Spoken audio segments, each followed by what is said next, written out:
In an empire where Congress knows nothing, the ubiquitous DC think tank is all. And the Israel lobby and their neocon allies must own a dozen. Well, Americans have a lobby in Washington, too. It's called the Council for the National Interest at councilforthenationalinterest.org. They advocate for us on Capitol Hill. Join CNI to demand an end to the U.S.-sponsored occupation of the Palestinians and an end to our government's destructive empire in the Middle East. That's the Council for the National Interest at councilforthenationalinterest.org. Hey everybody, Scott Horton here for LibertyStickers.com. If you're like me, then you're right all the time, surrounded by people in desperate need of correction. Well, we can't all have a radio show, but we can all get anti-government propaganda to stick on the back of our trucks. Check out LibertyStickers.com. Categories include anti-war, empire, police state, libertarian, Ron Paul, gun rights, founders quotes, and of course the stupid election. That's LibertyStickers.com. Everyone else's stickers suck. Hey y'all, Scott Horton here. After the show, you should check out one of my sponsors, WallStreetWindow.com. It's a financial blog written by Mike Swanson, a former hedge fund manager who's investing in commodities, mining stocks, and European markets. Mike's site, WallStreetWindow.com, is unique in that he shows people what he's really investing in, updating you when he buys or sells in his main account. Mike's betting his positions are going to go up due to the Federal Reserve printing all that money to finance the deficit.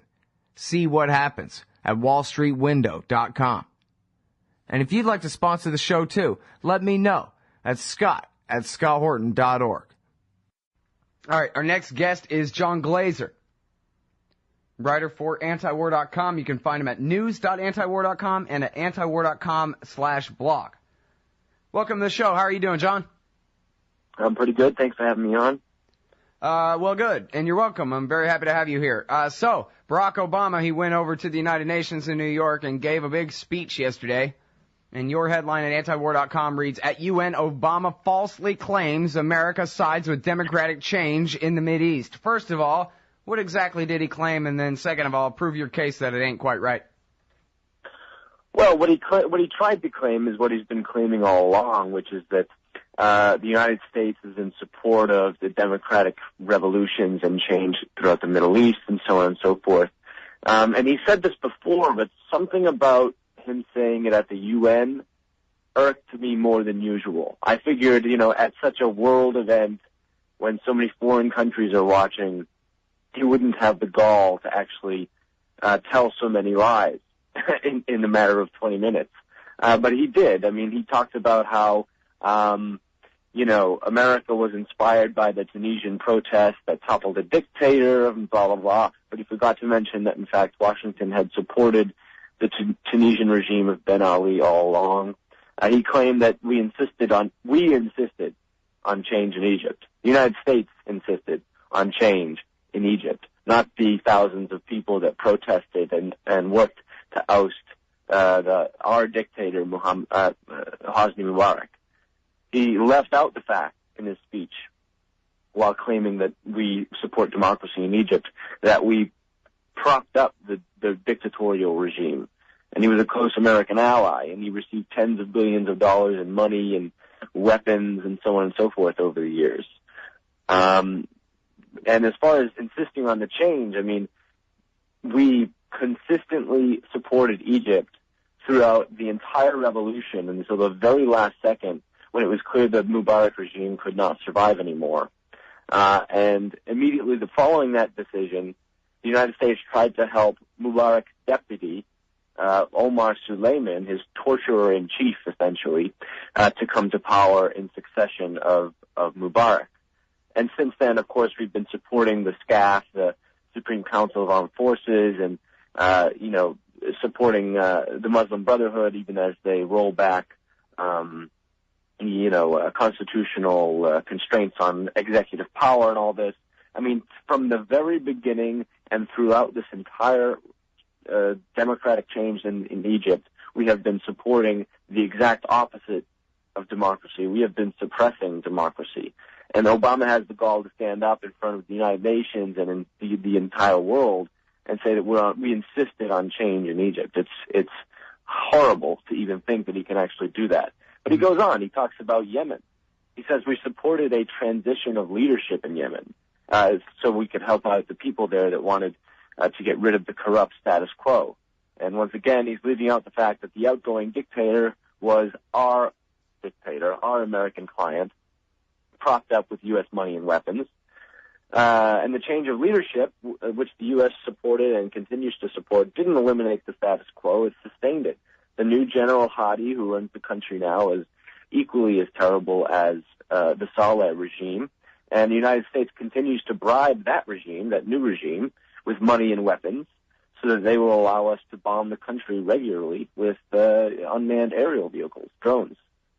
He went on to talk about Libya, of course, and that's a whole other issue. I mean, we actually went to war in order to sustain the perception that we were on the side of the democratic change in the Middle East and North Africa.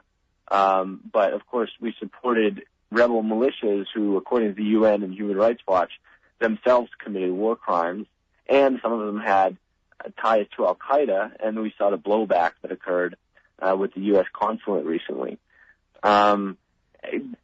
Then he talked about Syria. Okay, Syria is a very important case.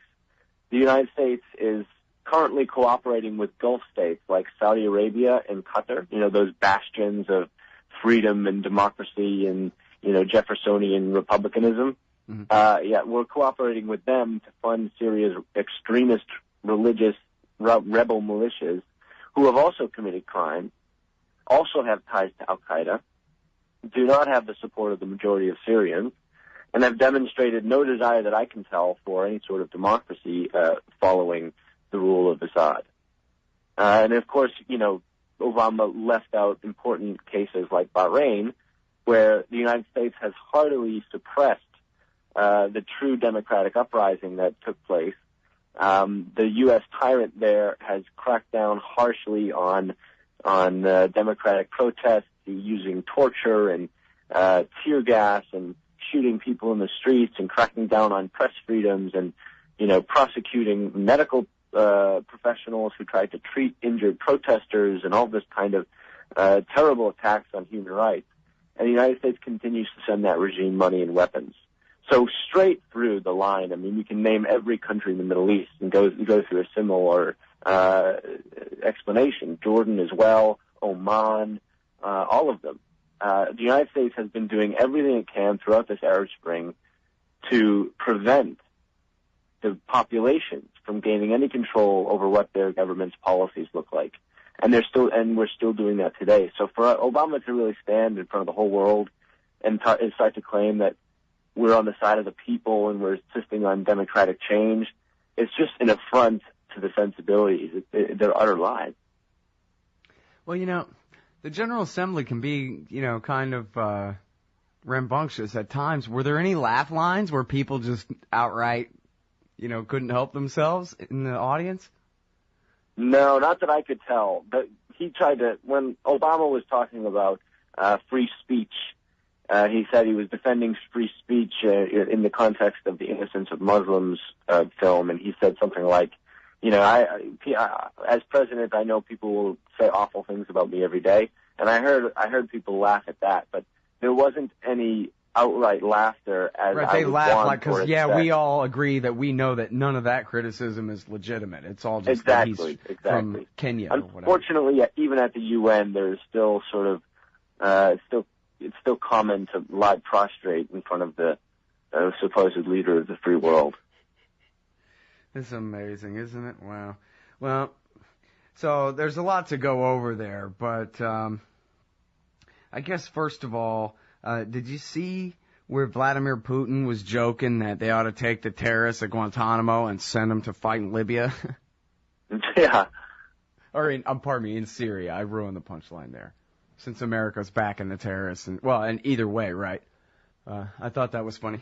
Anyway, no, it's a good point, and it exemplifies the sort of hypocritical stances that we continue to take throughout the Middle East, and supporting rebel militias who committed war crimes, and increasingly have ties to Al-Qaeda and are fighting under the banner of Al-Qaeda, is a twisted foreign policy, and it works directly against our interests. So Putin has quite a point there.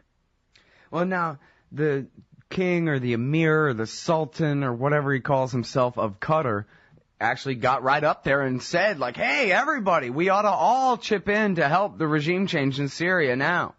Especially all Arab states should come together. I thought that was supposed to be some kind of mostly secret that the Qataris had been pushing so hard for regime change there. That, you can hear that from Pepe Escobar, but not very many others. But, it's quite open. You can read it in the New York Times and every mainstream publication that Saudi Arabia and Qatar are sending weapons to rebels in Syria. Domestically, these countries, I'm sure, have a lot of propaganda about what they're doing, just as we would. We're sending weapons to freedom fighters and not, people who are fighting under the banner of Al-Qaeda and so forth. But, yeah, it's quite open. And the United States is quite open about sending non-lethal aid and helping in the delivery of Saudi and Qatar weapons. So, this is open policy. This is no longer secret. Yes, the CIA is the one that is currently carrying out the operations along the Turkish border with regard to Syria, but just because it's the CIA, that doesn't mean much, because this is open policy, what we're doing. And it's supposed to be, because, there's a lot of people in Washington, like McCain and Lindsey Graham, who push and push and push to do something, quote unquote. So there's bad stuff going on in Syria. We must do something. And so part of this Obama administration policy is just to say, hey, we're doing something. Because deep in the Obama administration, these officials know full well and have talked openly about it in the New York Times that increasingly foreign fighters are coming in and fighting under the banner of Al-Qaeda, and, helping these guys actually overthrow Assad would be probably more chaotic than we could imagine, and stuff like that. So they're actually thankfully reluctant, and they haven't chosen to invade the country. But it's purposeful that this is out in the open. They want it out in the open. They want to tell people, hey, look, we're doing something. Mm-hmm. Well, now, did you see Ben Swann's interview of Barack Obama? Ben Swann. Yeah, he's the Ron Paulian local TV news guy that does the reality check. Yeah, that was like a month ago or something. I did see that. Yeah. And so, he asked Obama about, and this was the only quote I had seen of the president himself, doing basically what you just talked about, where he's saying, hey, look, there are Al-Qaeda guys there. That's why we're not helping that much, because we're worried about that. And of course, Hillary Clinton famously said that to CBS News as well, that, geez, what are you going to do? Intervene on the side of our enemies? But then again, I guess the imperial logic of the, attack all of Israel's enemies and anybody that could help Iran, which is one of Israel's enemies, just the momentum, I guess, the inertia of that segment of America's foreign policy is just unbeatable. Even the President and Secretary of State musing out loud why they ought to not be doing exactly what they're doing. And it's the very best reason of all, because these are 9/11 attacker types, Yeah, you're the best reason to not intervene that anyone could ever think of is that this is because Zawahiri wants you to. That's why. Right. And yet we continue to do it. Now, I'm thankful that the policy has not extended, because it possibly could under, say, a Romney administration or something like that. But for now, they've sent that small amount of non-lethal, and they've facilitated the delivery from Saudi Arabia and Qatar of weapons. Well, so far as we know, but I would assume that the JSOC and the CIA are much more involved than they're saying. And then, of course, you got Eric Prince's guys and all that, too, whatever they call themselves now. Yeah, exactly. I mean, there's probably a lot more going on than is in the headlines. But it's known, just as you just said, that we're dealing with what could potentially be a regional conflagration here if the Assad regime falls and there's a power vacuum in Syria. And, there will be a civil war in Lebanon in a day, right? Exactly. Hell, I expect it to break out any day. That's right. So they are trepidatious about it. And we know that at least. But again, even to mention, as Obama did in his United Nations speech, that we're against tyranny in Syria and so forth, then why is it that we're allying with some of the most undemocratic, brutal regimes in the world, like Saudi Arabia and Qatar? How are our policies aligned in Syria? The supposed leader of the free world who wants to spread democracy and freedom, and these two undemocratic regimes that have some of the most authoritarian cultures and governments in the world. That doesn't, prompt any red lights going off in the audience in the UN or even in America. I mean, a lot of people talked about Obama's UN speech, but nobody that I could find dared to point out the fact that all of his lies on the Middle East, I mean, every single country, we're not supporting democracy in Syria, period. We're not supporting democracy in Bahrain. We have never supported democracy in Egypt, ever. And it goes through. Or Iran either, for that matter.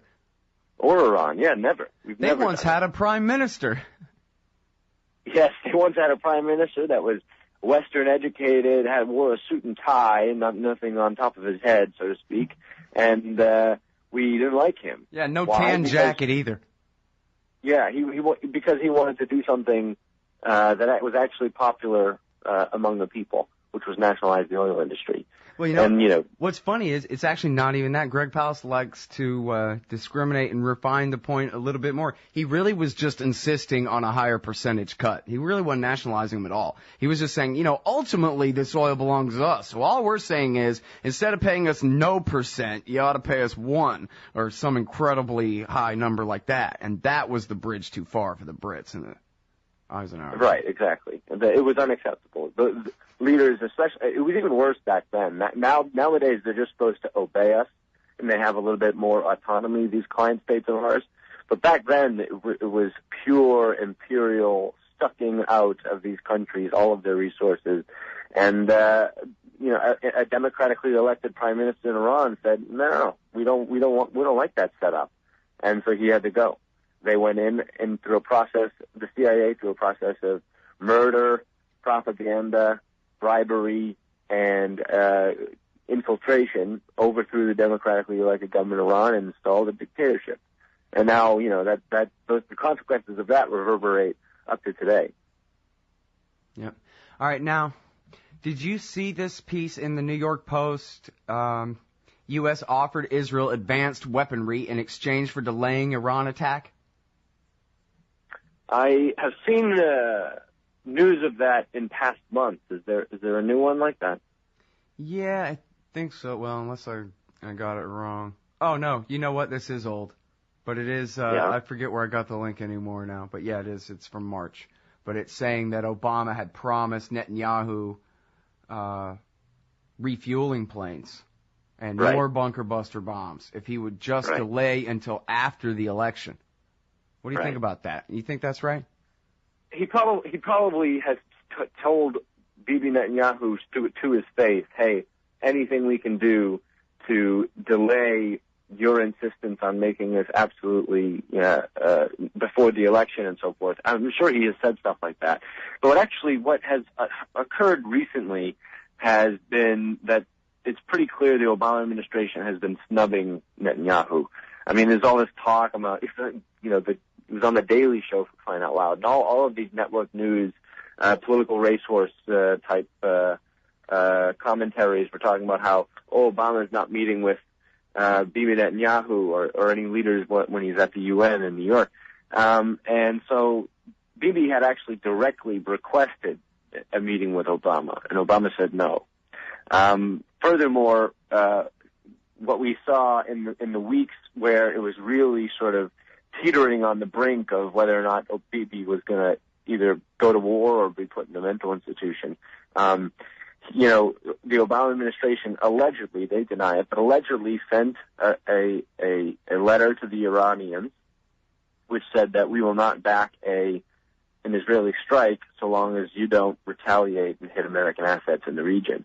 And moves like that, along with General Martin Dempsey's comments that, we will not be complicit in an Israeli strike, they've really sort of firmed up their resistance and reluctance to actually strike Iran. They're using the same sort of trepidatious approach that they're using in Syria, thankfully.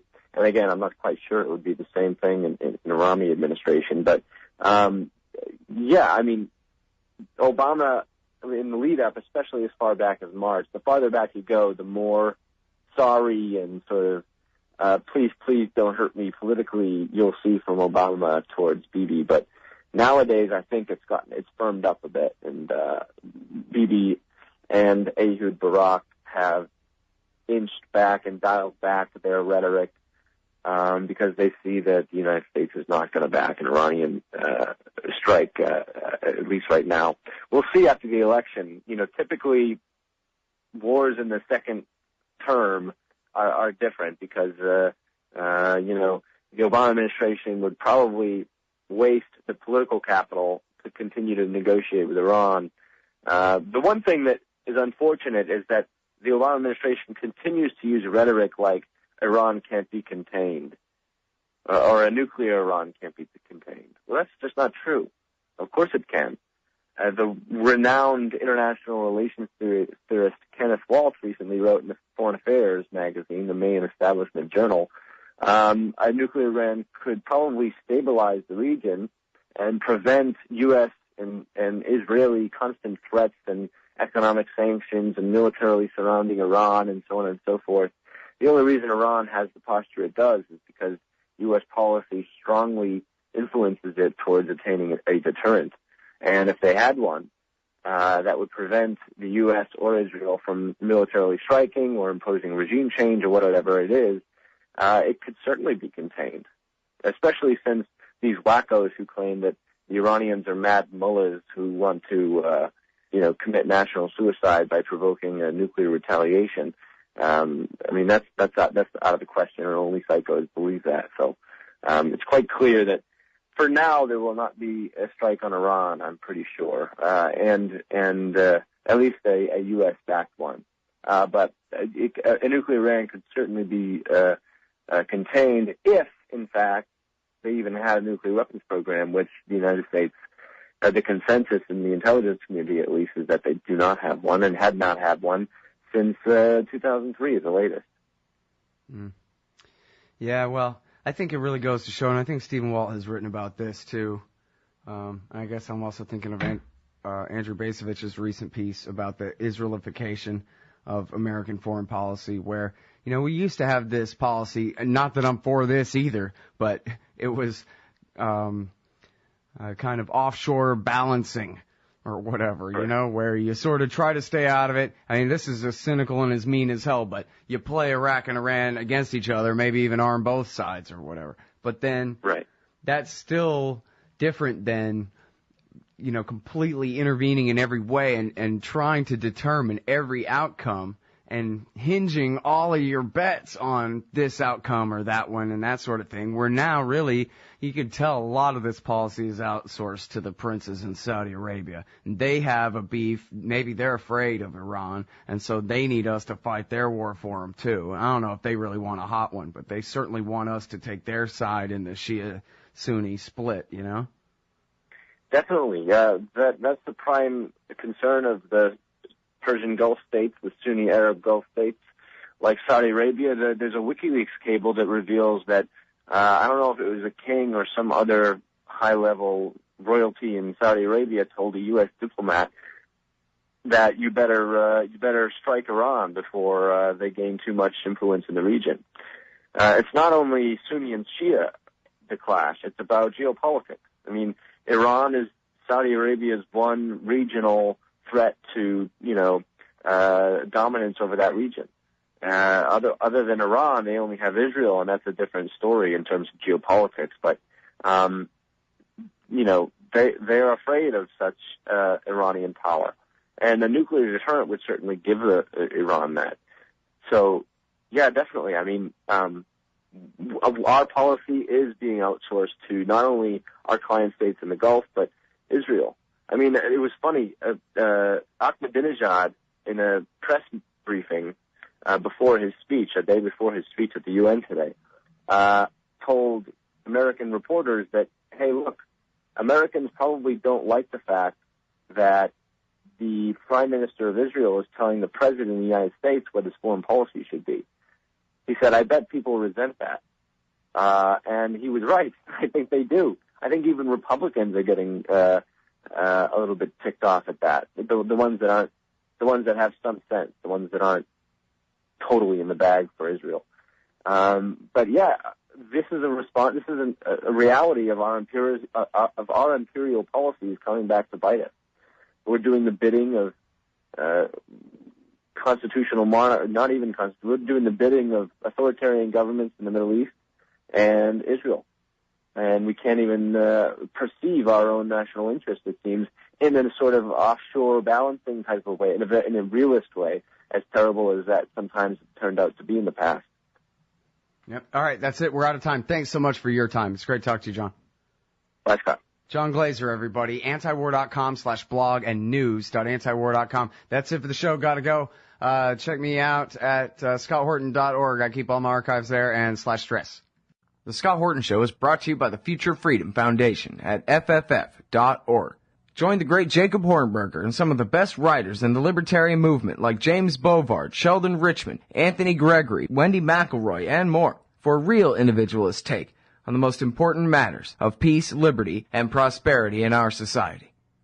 That's the Future Freedom Foundation at fff.org. Hey ladies, Scott Horton here. If you would like truly youthful, healthy, and healthy-looking skin, there is one very special company you need to visit, Dagny & Lane at dagnyandlane.com. Dagny & Lane has revolutionized the industry with a full line of products made from organic and all-natural ingredients that penetrate deeply with nutrient-rich ionic minerals and antioxidants for healthy and beautiful skin. That's Dagny & Lane at dagnyandlane.com. And for a limited time, add promo code SCOTT15 at checkout for a 15% discount. Hey y'all, Scott here. As you know, I've been laid off from antiwar.com, and I've embarked on a mission to make this show into a real business. And as you can tell, I've been doing all right at lining up some sponsors, and some great ones at that. But it isn't enough, so the perpetual fund drive rolls on. The Scott Horton Show needs donors and more advertisers if the show is to outlast my meager savings. So please, stop by scotthorton.org/donate. You can make single donations or sign up for a monthly subscription with PayPal. You don't need an account with them to do so. Or use Google Wallet, WePay.com, Give.org, and now even accepting Bitcoins. And if you own or represent a company or organization interested in sponsoring the show, please email Scott at scotthorton.org so we can work it out. That's scotthorton.org/donate. And thanks.